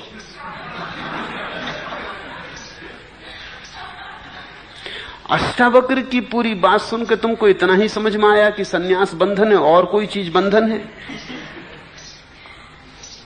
आदमी चालाक है, मन बेईमान है। मन बड़े हिसाब में रहता है, वो देखता अपने मतलब की बात निकाल लो। चलो ये तो बहुत ही अच्छा हुआ, झंझट से बचे। डरे डरे लेने की सोच रहे थे, ये अष्टावक्र अच्छे मिल गए रास्ते पर। उन्होंने खूब समझा दिया, ठीक समझा दिया। अब कभी भूल के सन्यास न लेंगे। अष्टावक्र से कुछ और सीखोगे। लोग मेरे पास आ जाते, वो कहते हैं अब ध्यान छोड़ दें, क्योंकि अष्टावक्र कहते हैं ध्यान में बंधन है। धन छोड़ोगे, पद छोड़ोगे, सिर्फ ध्यान, और ध्यान अभी लगा ही नहीं, छोड़ोगे खाक। ध्यान होता और तुम कहते छोड़ दें, तो मैं कहता छोड़ दो। मगर जिसका ध्यान लग गया वो कहेगा ही नहीं छोड़ने की बात, वो छोड़ने पकड़ने के बाहर गया। वो अष्टावक्र को समझ लेगा, आनंदित होगा, गदगद होगा। वो कहेगा ठीक, बिल्कुल बात यही तो है। ध्यान में ध्यान ही तो छूटता है, सन्यास में बंधन ही तो छूटते हैं। सन्यास कोई बंधन नहीं, ये तो केवल और सारे बंधनों को छोड़ने का एक उपाय है। अंततः तो ये भी छूट जाएगा। ऐसा ही समझो कि पैर में कांटा लगा तो तुम दूसरा कांटा उठा के पहले कांटे को निकाल लेते हो। दूसरा कांटा भी कांटा है, लेकिन पहले कांटे को निकालने के काम आ जाता है। फिर तो तुम दोनों फेंक देते हो, फिर दूसरे कांटे को संभाल के थोड़ी रखते कि इसने बड़ी कृपा की कि पहले कांटे को निकाल दिया। फिर ऐसा थोड़ी करते कि पहला कांटा जहां लगा था वहां दूसरा लगा लो, ये बड़ा प्रिय। सन्यास तो कांटा है, संसार का कांटा लगा है, उसे निकालने का एक उपाय है। अगर तुम बिना कांटे के निकाल सको, बड़ा शुभ। अष्टावक्र की बात समझ में आ जाए तो इससे शुभ और क्या हो सकता है। फिर किसी सन्यास की कोई जरूरत नहीं। लेकिन जरा सोच लेना, कहीं ये बेईमानी ना हो। अगर बेईमानी हो तो हिम्मत करो और सन्यास में उतरो। कभी ऐसी घड़ी आएगी जब सन्यास को भी छोड़ने के तुम योग्य हो जाओगे। लेकिन छोड़ना क्या है? जब समझ आती है तो छोड़ने को कुछ भी नहीं, सब छूट जाता है। यही तो जनक ने कहा कि प्रभु ये शरीर भी छूट गया। अभी जनक शरीर में है, शरीर छूट नहीं गया, लेकिन जनक कहते हैं ये शरीर भी छूट गया, ये सारा संसार भी छूट गया, ये सब छूट गया। मैं बिल्कुल अलिप्त, भावातीत हो गया। कैसी कुशलता आपके उपदेश की, ये कैसी कला। कुछ भी हुआ नहीं, न महल छूटा, न संसार छूटा, न शरीर छूटा, और सब छूट गया। जिस दिन तुम समझोगे तो फिर कुछ छोड़ने को नहीं है, न संसार और न सन्यास। छोड़ने की बात ही उस आदमी की है जो सोचता है कुछ पकड़ने को है। त्याग भी भोग की छाया है, त्यागी भी भोगी का ही शीर्षासन करता हुआ रूप है। जब भोग जाता त्याग भी जाता, वो दोनों साथ रहते साथ जाते। इसलिए तो तुम देखते हो भोगियों को त्यागियों के पैर पड़ते, वो साथ साथ है। आधा काम त्यागी कर रहे, आधा भोगी कर रहे, दोनों एक दूसरे के साथ जुड़े। न भोगी जी सकते त्यागी के बिना, न त्यागी जी सकते भोगी के बिना। तुमने देखा ये षड्यंत्र। एक आदमी मेरे पास आया, वो कहा कि ध्यान सीखना। सन्यासी थे, पुराने ढप के सन्यासी। तो मैंने कहा कि ठीक है, कल सुबह ध्यान में आ जाओ। उन्होंने कहा वो तो जरा मुश्किल है। मैंने कहा क्यों, इसमें क्या मुश्किल है? कहा मुश्किल ये है कि ये मेरे साथ जो हैं, जब तक ये मेरे साथ ना आए मैं नहीं आ सकता, क्योंकि पैसा ये रखते हैं, पैसा मैं नहीं छूता। इनको सुबह कहीं और जाना है, तो मैं कल सुबह तो ना आ सकूंगा। ये भी खूब मजा हुआ। पैसे की जरूरत तो तुम्हें है ही, फिर तुम अपनी जेब में रखोगे, दूसरे की जेब में, इससे क्या फर्क पड़ता है? और ये तो और बंधन हो गया। इससे तो वो ही ठीक जो अपनी जेब में रखते हैं, कम से कम जहां जाना है जा तो सकते। अभी एक अजीब मामला हो गया कि ये आदमी जब तक साथ ना हो तब तक तुम आ नहीं सकते, क्योंकि टैक्सी में पैसा देना पड़ेंगे, पैसा हम छूते नहीं। तो तुम अपना पाप इस आदमी से करवा रहे हो, अपना पाप खुद करो। ये बड़े मजे की बात है कि टैक्सी में तुम बैठोगे, नरक ये जाएगा। इस पे कुछ दया करो। ये भोगी योगी का खूब जोड़। तुम्हारे सारे त्यागी भोगियों से बंधे जी रहे, और तुम्हारा भोगी भी त्यागियों से बंधा जी रहा, क्योंकि वो त्यागी के चरण छू के सोचता है आज त्यागी नहीं तो कम से कम त्यागी के चरण तो छूता हूं, चलो कुछ तो तृप्ति, कुछ तो किया। आज नहीं कल मैं भी त्यागी हो जाऊंगा, लेकिन अभी त्यागी की पूजा अर्चना तो करता हूं। जैन कहते हैं कहां जा रहे? साधु जी की सेवा करने जा रहे। सेवा करके सोचते हैं कि चलो कुछ तो लाभ अर्जन कर रहे हैं। उधर साधु बैठे, वो राह देख रहे हैं कि भोगी जी कब आए।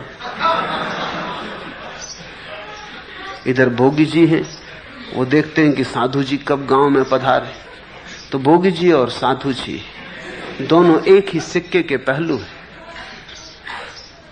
तुम जरा सोचो, अगर भोगी साधुओं के पास जाना बंद कर दें, कितने साधु वहां बैठे रहेंगे? वो सब भाग खड़े होंगे। कौन इंतजाम करेगा, कौन व्यवस्था करेगा? वो सब जा चुके होंगे। लेकिन भोगी साधु को संभालता है, साधु भोगी को संभाले रखता है। ये पारस्परिक है।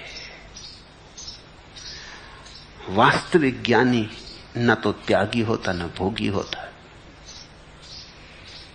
वो इतना ही जान लेता है कि मैं सिर्फ साक्षी हूं। अब पैसे दूसरे की जेब में रखो कि अपनी जेब में रखो, क्या फर्क पड़ता? वो साक्षी है। हो तो साक्षी है, ना हो तो साक्षी है। गरीब हो तो साक्षी है, अमीर हो तो साक्षी है। साक्षी में थोड़ी गरीबी अमीरी से फर्क पड़ता है।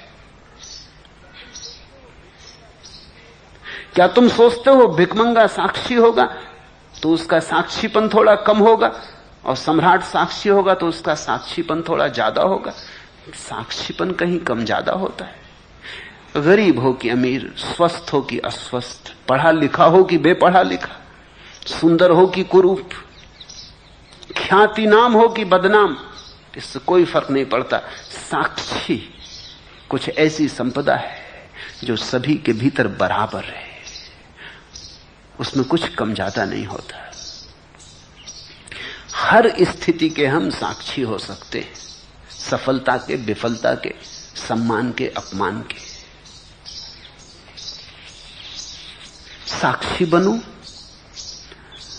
इतना ही अष्टावक्र का कहना है। लेकिन अगर पाओ कि कठिन है साक्षी बनना, और अभी तो विधि का उपयोग करना होगा, तो विधि का उपयोग करो, घबराओ मत। विधि का उपयोग कर करके तुम इस योग्य बनोगे कि विधि के भी साक्षी हो जाओगे। इसलिए तो मैं कहता हूं ध्यान करो, कोई फिक्र नहीं, क्योंकि मैं जानता हूं ध्यान न करने से तुम्हें साक्षी भाव नहीं आने वाला। ध्यान न करने से केवल तुम्हारे विचार चलेंगे। तो विकल्प ध्यान और साक्षी में थोड़ी है, विकल्प विचार और ध्यान में। समझे मेरी बात?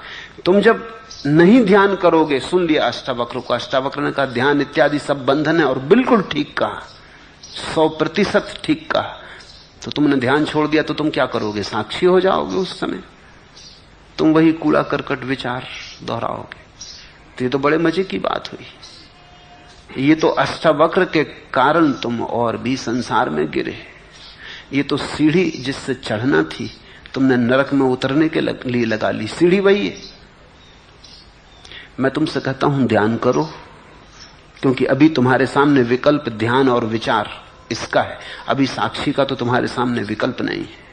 हां, जब ध्यान कर करके विचार समाप्त हो जाएगा तब एक नया विकल्प आएगा कि अब चुनना है साक्षी या ध्यान। तब साक्षी चुनना और ध्यान को भी छोड़ देना। अभी अगर तुमने तय किया कि सन्यास नहीं लेना है तो तुम संसारी रहोगे।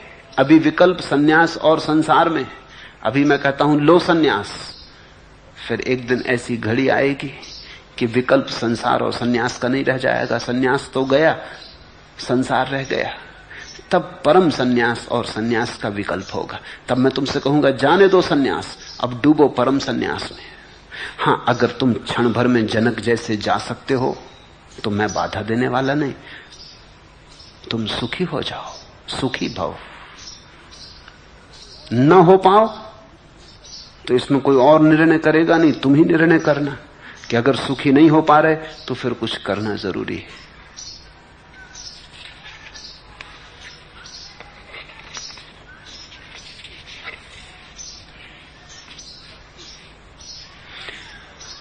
सत्य भी तुम असत्य कर ले सकते हो, और फूल भी तुम्हारे लिए कांटे बन सकते हैं। तुम पे निर्भर है। उजियारे में नैन मूंद कर भाग नहीं, मेरे भोले मन डगरें सब अनजानी है।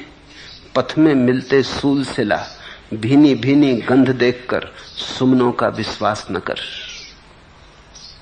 तुम जरा ख्याल करना, जाग के कदम उठाना, क्योंकि तुम जो कदम उठाओगे वो कहीं भीनी भीनी गंध को देखकर ही मत उठा लेना। पथ में मिलते सूल शिखा, सूल शिला, भीनी भीनी गंध देखकर सुमनों का विश्वास न कर। वो जो तुम्हें भीनी गंध मिलती है, ख्याल कर लेना वो कहीं तुम्हारी आरोपित ही ना हो, वो कहीं तुम्हारा लोभ ही ना हो, वो तुम्हारा कहीं भय ही ना हो, वो कहीं तुम्हारी कमजोरी ही ना हो जो तुम आरोपित कर लेते हो। और उस भीनी गंध में तुम भटक मत जाना। बड़ा सुगम है कुछ ना करना है। सुन के ऐसा लगता है, लेकिन जब करने चलोगे कुछ न करना, तो इससे ज्यादा कठिन और कोई बात नहीं। सुन के तो साक्षी की बात कितनी सरल लगती कि कुछ नहीं करना, सिर्फ देखना है। जब करने चलोगे तब पाओगे अरे ये तो बड़ी दुस्तर है। ऐसा करना कि अपनी घड़ी को लेके बैठ जाना। सेकंड का कांटा 1 मिनट में चक्कर लगा लेता है। तुम उस सेकंड के कांटे पर नजर रखना और कोशिश करना कि मैं साक्षी हूं इस सेकंड के कांटे का और साक्षी रहूंगा। तुम पाओगे 2-4 सेकंड चले गया साक्षी, कोई दूसरा विचार आ गया, भूल ही गए। फिर झटका लगेगा कि अरे ये कांटा तो आगे सरक गया। फिर 2-4 सेकंड साक्षी रहे, फिर भूल गए। 1 मिनट पूरे होने में तुम 2-4-10 डुबकियां खाओगे। 1 मिनट भी साक्षी नहीं रह सकते हो तो अभी साक्षी का तो सवाल ही नहीं। अभी तो तुम विचार और ध्यान में चुनो, फिर धीरे धीरे ध्यान और साक्षी में चुनाव करना संभव हो जाएगा।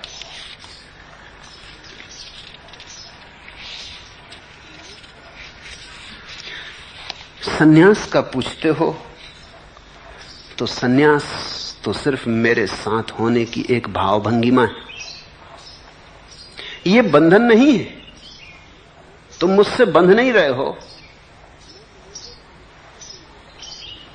मैं तुम्हें कोई अनुशासन नहीं दे रहा हूं, कोई मर्यादा नहीं दे रहा हूं।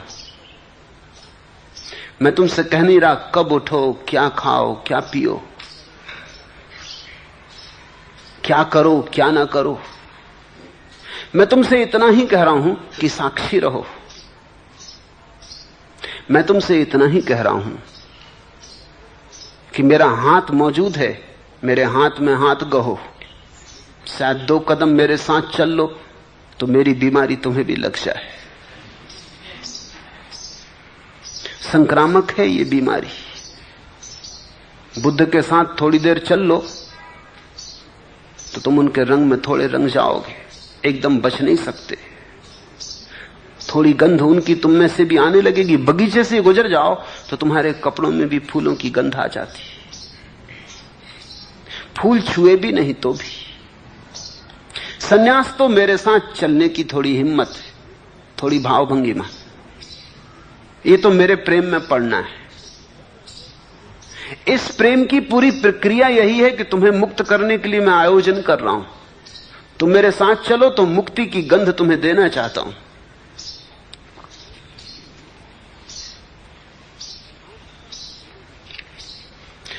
सांस का पुतला हूं मैं, जरा से बंधा हूं और मरण को दे दिया गया हूं।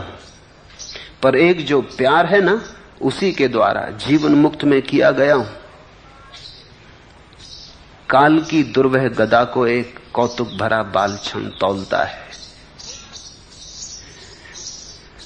हो क्या तुम? सांस का पुतला हूं मैं, जरा से बंधा हूं और मरण को दे दिया गया हूं। जन्म और मृत्यु, बस यही तो हो तुम। सांस आई और गई, इसके बीच की थोड़ी सी कथा है, थोड़ा सा नाटक है। इसमें अगर कुछ भी है जो तुम्हें पार ले जा सकता है मृत्यु के और जन्म के, पर एक जो प्यार है ना, उसी के द्वारा जीवन मुक्त में किया गया हूं।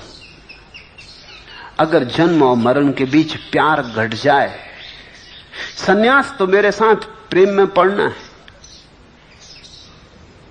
इससे ज्यादा कुछ भी नहीं। बस इतना ही, इतनी ही परिभाषा। अगर तुम मेरे साथ प्रेम में हो और थोड़ी दूर चलने को राजी हो, तो वो थोड़ी दूर चलना तुम्हें बहुत दूर ले जाने वाला सिद्ध होगा। और बाकी तो सब ऊपर की बातें हैं कि तुमने कपड़े बदल लिए, कि माला डाल ली। वो तो केवल तुम में साहस जगे और तुम्हें आत्मस्मरण रहे इसलिए। वो तो केवल बाहर की शुरुआत है, फिर भीतर बहुत कुछ घटता है। तुम जिनको देख रहे हो गैर वस्त्रों में रंगे हुए, उनके सिर्फ गैरिक वस्त्री मत देखना, थोड़े उनके हृदय में झांकना, तो तुम वहां पाओगे प्रेम की एक नई धारा का आविर्भाव हो रहा है। पर एक जो प्यार है ना, उसी के द्वारा जीवन मुक्त में किया गया हूं।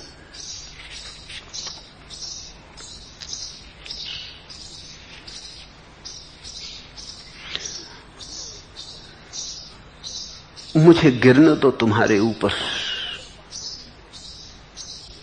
अभी तुम अगर पाषाण भी हो तो फिक्र मत करो, ये जलधार तुम्हारे पाषाण को काट डालेगी। किरण जब मुझ पर झरी, मैंने कहा मैं वज्र कठोर हूं, पत्थर सनातन। किरण बोली, भला ऐसा? तुम्ही को खोजती थी मैं, तुम्ही से मंदिर गढ़ूंगी, तुम्हारे अंतःकरण से तेज की प्रतिमा उकेरूंगी। स्तब्ध मुझको किरण ने अनुराग से दुलरा लिया। किरण जब मुझ पर झरी, मैंने कहा मैं वज्र कठोर हूं, पत्थर सनातन। तुम भी यही मुझसे कहते हो कि नहीं, आप हमें बदल ना पाएंगे, कि हम पत्थर हैं बहुत प्राचीन, कि न बदलने की हमने कसम खा ली। लेकिन मैं तुमसे कहता हूं, किरण बोली, भला ऐसा? तुम्ही को तो खोजती थी मैं, तुम्ही से मंदिर गढ़ूंगी, तुम्हारे अंतःकरण से तेज की प्रतिमा उकेरूंगी। स्तब्ध मुझको किरण ने अनुराग से दुलरा लिया। ये गैरिक वस्तु तो केवल मेरे प्रेम की सूचना है, तुम्हारे प्रेम की मेरे तरफ, मेरे प्रेम की तुम्हारी तरफ। ये तो एक गठबंधन है।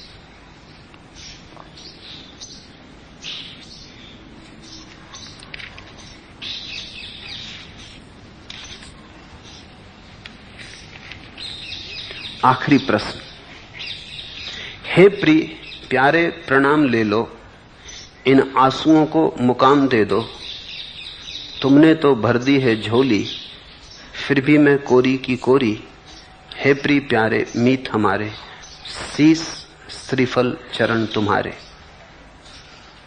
जया ने पूछा है। जया मेरे करीब है बहुत वर्षों से।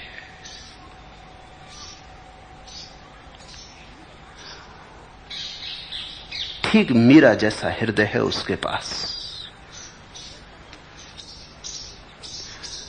वैसा ही गीत है दबा उसके हृदय में, वैसा ही नृत्य है उसके हृदय में दबा।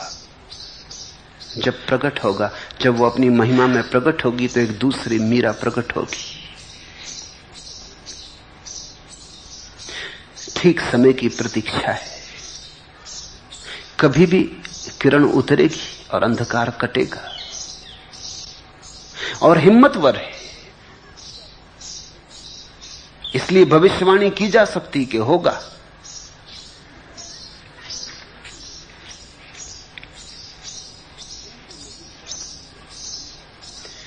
किंतु नहीं क्या यही धुंध है सदावर्त, जिसमें निरंतर तुम्हारी करुणा बटती रहती है दिनयाम। कभी झांक जाने वाली छाया ही अंतिम भाषा संभव नाम। करुणाधाम बीज मंत्र यह, सार सूत्र यह, गहराई का एक यही परिमाण, हमारा यही प्रणाम। धुंध ढकी कितनी गहरी वापिका तुम्हारी, लघु अंजलि हमारी। प्रभु के सामने तो हमारे हाथ सदा छोटे ही पड़ जाते, हमारी अंजलि छोटी है। धुंध ढकी कितनी गहरी वापिका तुम्हारी, लघु अंजलि हमारी। जिनके हृदय में भी प्रेम है, उन्हें सदा ही लगेगा हमारी अंजलि बड़ी छोटी। पूछा है जया ने, हे प्रिय प्यारे प्रणाम ले लो, इन आंसुओं को मुकाम दे दो। तुमने तो भर दी है झोली, फिर भी मैं कोरी की कोरी।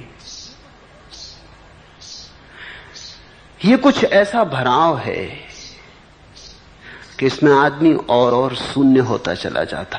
ये शून्य का ही भराव है, ये शून्य से ही भराव है। तुम्हें कोरे करने का ही मेरा प्रयास है। अगर तुम कोरे हो गए तो मैं सफल हो गया, अगर तुम भरे रह गए तो मैं असफल हो गया। तुम जब बिल्कुल कोरे हो जाओगे और तुम्हारे भीतर कुछ भी न रह जाएगी, कोई रेखा, कोई शब्द, कोई कूड़ा कचरा, तुम्हारी उस शून्यता में ही परमात्मा प्रकट होगा।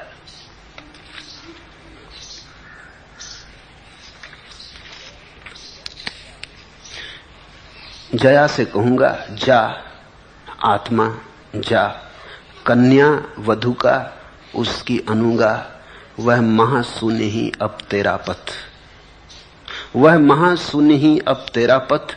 लक्ष्य अन्न जल पावक, लक्ष्य अन्न जल पालक पति, आलोक धर्म तुझको वह एकमात्र सरसाएगा।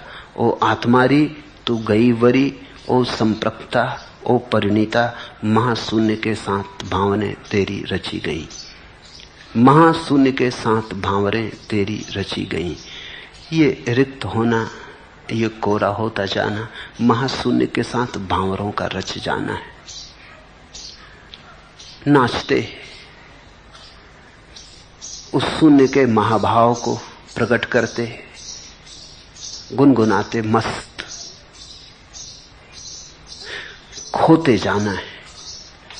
होते जाने का एक ही उपाय है, खोते जाना है। यहां तुम पूरे शून्य हुए कि वहां परमात्मा पूरी तरह उतरा, तुम ही बाधा हो, इसलिए घबराओ मत। कोरे हो गए तो सब हो गया। महाराष्ट्र में कथा है कि एक नाथ ने निवृत्तिनाथ को पत्र लिखा, कोरा कागज, कुछ लिखा नहीं। निवृत्तिनाथ ने बड़े गौर से पढ़ा, कोरा कागज, पढ़ने को वहां कुछ था भी नहीं। खूब खूब पढ़ा, बार बार पढ़ा, फिर पढ़ा। पास मुक्ताबाई बैठी थी, फिर उसे दिया, फिर उसने पढ़ा, उसके तो आंसू बहने लगे, वो तो गदगद हो गई। और लोग मौजूद थे, वो कहने लगे ये बड़ा पागलपन हुआ। पहले तो एक नाथ पागल कि कोरा कागज भेजा, चिट्ठी कुछ लिखा तो हो। फिर ये निवृत्तिनाथ पागल कि पढ़ रहा है, एक बार ही नहीं बार बार पढ़ रहा है। फिर हद मजा कि ये मुक्ताबाई, ये गदगद होके आंसू बहने लगे।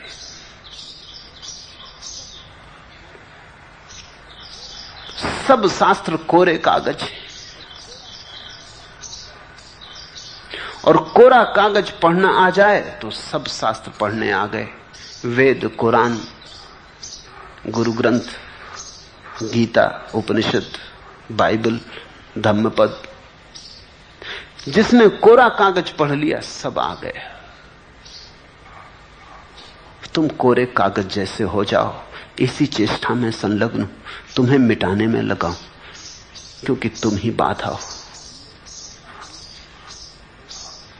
अरियो आत्मारी, कन्या भोली कुंवारी, महाशून्य के साथ भावरें तेरी रची गई।